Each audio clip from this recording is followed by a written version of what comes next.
Hello YouTube, shintigercurl here, that dude in the straw hat, bringing you yet another wrestling review. I'm of course joined by my friend and cohort, Joe. Say hi, Joe. He just had a smoothie. Well, it's Monday night. You know what that means. Time for some Raw. It's the fallback show from last night's successful pay-per-view WWE Vengeance. What's going to be the backlash from the events that we saw last night?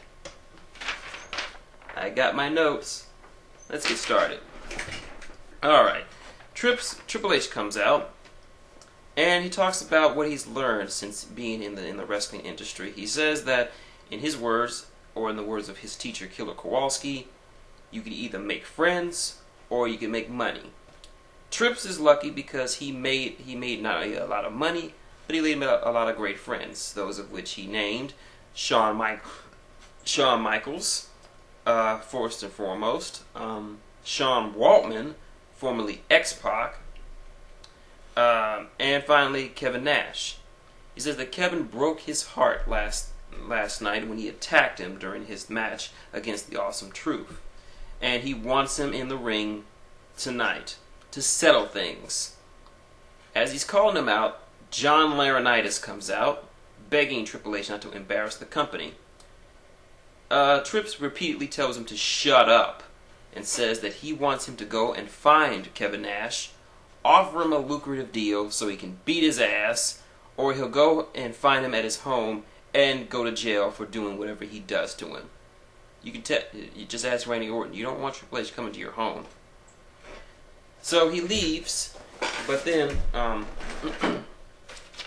as he's leaving and telling John Laurinaitis to shut up, thank you, Trips, the man in question, Kevin Nash, attacks him from behind with a sledgehammer. The attack is so serious enough that they have to send Trips to the hospital. They spend 2 commercial breaks on this.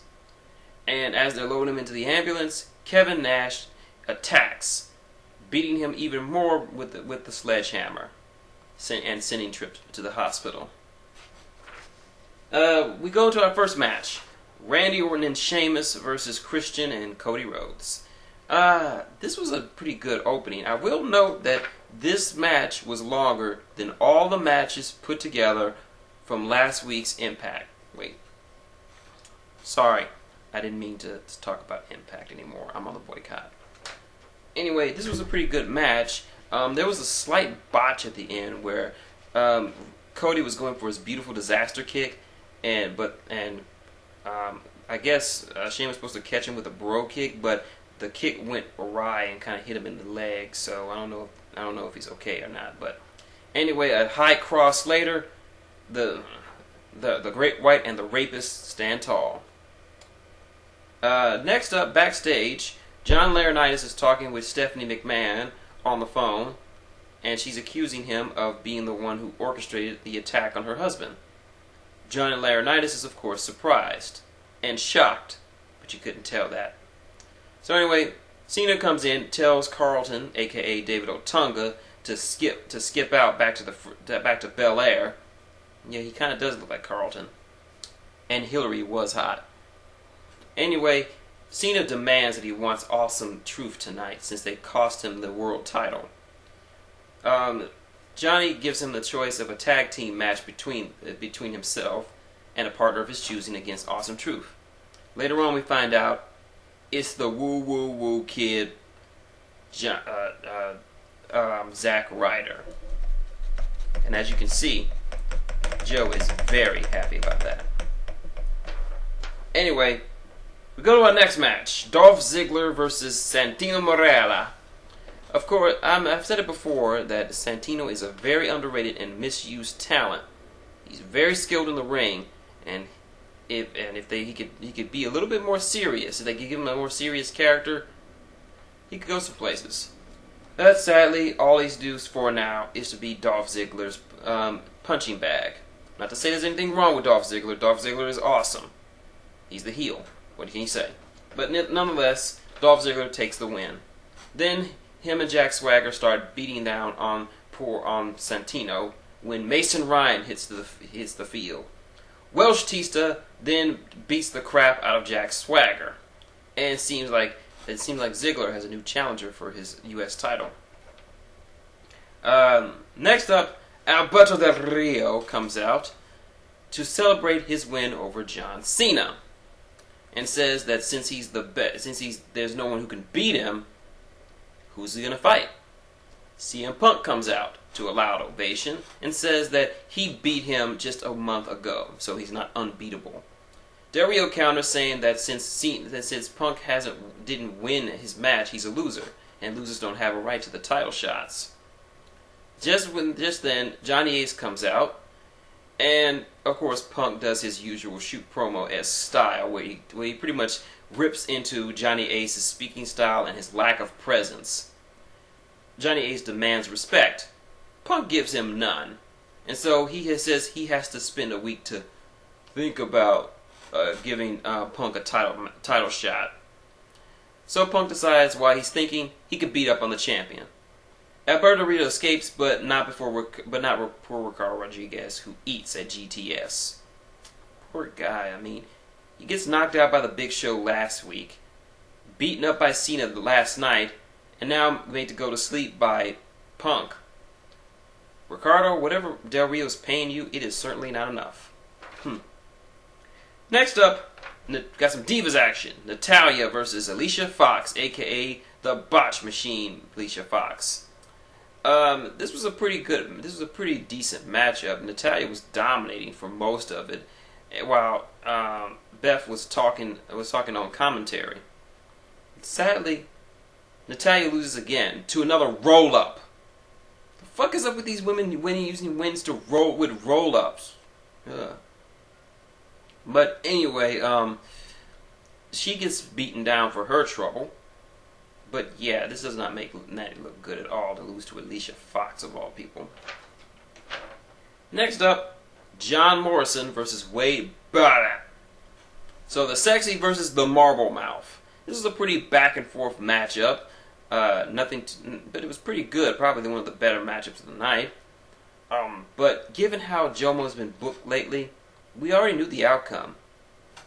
There was a botch at the end where John Morrison jumps off the ropes, and they were supposed to segue that into a wasteland, but he caught Wade Barrett off balance, so he just kind of dropped him. So yeah, Wade Barrett wins. Next up, backstage, Zack Ryder is talking about teaming up with his number one broski, Cena, to face off against Awesome Truth. But then he gets jumped by Awesome Truth. Calm down, Joe. Calm down. I know you're a broski. It's okay. It's okay. He'll be back next week. That's him. Anyway, because of this, John Laurinaitis makes it a handicap match between John Cena, an injured John Cena, not at 100%, versus Awesome Truth. I don't like Awesome Truth's chances. But anyway, this was a standard Cena match. He fights against the odds, he's getting beaten up, and then he hulks up, no-sells everything, and then goes through his 5 moves of doom. Then, as just about when he's about to give the FU to The Miz, Truth comes up with the most dangerous weapon in professional wrestling. A ball of water. That's right. I always keep one of these things around in case we get breaking into. Screw guns. Balls of water are badass. Anyway, the match gets foobarred at that point. So, Truth and Miz decide just to beat the crap out of Cena. Just then, John Laurinaitis appears yet again and tells them to get out since he's tired of them. And you could tell by how irate he was by his voice. But before they leave, they said that since Cena didn't get a proper tag match, he'll get it again in 4 weeks at the 25th anniversary of Survivor Series. Now, to make it better, Ace decides to give Cena the option of picking anyone as his partner. He decides if you're going to go big, go real big. So he picks the man he will face at WrestleMania, The Rock. So, Awesome Truth, Cena and The Rock, 25th anniversary of Survivor Series. But will The Rock accept? Who knows? But yeah, that's Raw. My thoughts: a mediocre show. There wasn't anything spectacularly great about it. The booking wasn't all that. Don't get me started about that whole Cole thing. I'm not even going to mention it because, well, on behalf of the state of Texas, I am truly sorry for having our state having spawned such a stain on humanity as Michael Cole. Makes me ashamed. But anyway, like I said, mediocre Raw. And now it's time for the D-Cell Battery Award. And this week, the award goes to John Laurinaitis. Honestly, I can take John Laurinaitis appearing once or twice in the show, but this is just too much. I mean, the guy has no presence. His speaking style is so bland and even-toned, you don't even know if he's upset, angry, or just bored. You can't even tell. His facial expressions are non-existent. He just comes off more as a high school principal trying to be cool, but everyone knows he's a nerd. I mean, take what you will by Cole doing his Cole thing. At least that was just one segment. Johnny Ace was all throughout this show. And this makes me pine for the days when Eric Bischoff was in charge of Raw. I mean, sure, I give the guy a hard time because of the shit he does in that other company, but the guy knows how to get over as a heel. I mean, when he was general manager, everything he did, his hair, his dress, his walk, his talk, even that of course, that shit-eating grin of his, was all designed to make you hate him. And he knew it. He knew exactly what it took to get the fans to hate him. It wasn't just his actions, it was his words, it was his appearance, it was everything about him that you just hated. And you just hoped that one day he'd get his comeuppance. He's the type of guy that you would kick in the nuts if you saw him walking down the street just because. And that's a true hallmark of a great heel general manager. Johnny Ace just does basic shit. Nothing overtly bad, but nothing that makes him stand out. He's just boring to look at and to listen to. He's the Dixie Carter of WWE. Good for backstage shit, but not good on camera. That's a question for you. Who is more blander, Dixie Carter or John Laurinaitis? But yeah, that's Raw. I would say tune in this Thursday for Impact, but I'm on the boycott, so no Impact. So tune in this Friday, where SmackDown originates from my hometown, Houston, Texas, as we have the backlash. But what will be the results? What will happen on SmackDown as a result of the ring imploding from that match between the Big Show and Mark Henry? Who knows?